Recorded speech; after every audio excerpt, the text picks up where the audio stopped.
So, as you can see down here is the Theater of Dionysus, which is a tribute to the god of Dionysus, or the Greek god of wine, which I know I've enjoyed. Just saying. He was the baby in the statue that we saw over at Olympia. He was the one where he's like trying to grab what is assumed to be grapes out of Hermes' hands. So this is at the south side of the Acropolis.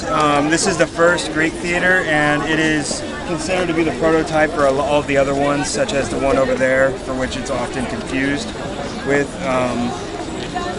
It's confused with the Odeon of Hercules Atticus, or Herodes Atticus. I can't read my handwriting. As you can see, it's not as well preserved as the other one, obviously, but again, this is more important as it was the first. And then tradition says that Dionysus himself actually built it. The first part to be built was the orchestra, which was 60 feet in diameter with an altar in the center, which you can kind of see where it should be. It's like right there in the middle. And it's placed adjacent to the temples of nature and fertility for the god Dionysus. In the spring annual festivals would be here to honor the god with sacrifices and a procession. During the 5th century BC, Sophocles, Euripides, I'm trying hard, but yeah, Aristophanes plays were all performed in like contests between each other.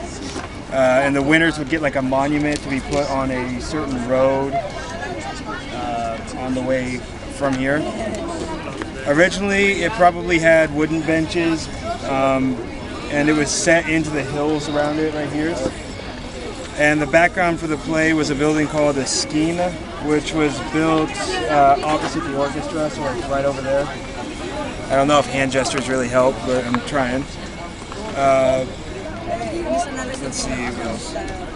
It was destroyed by this whole thing was completely obliterated by the Byzantine era, but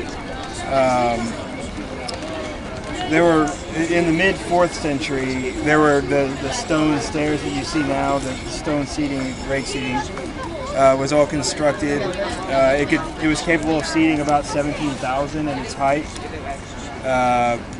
And in the 4th century, the stone skene was enhanced, and then that's BC. And then by 6180, the Roman Emperor Nero decided to renovate the theater, which included raising the stage itself.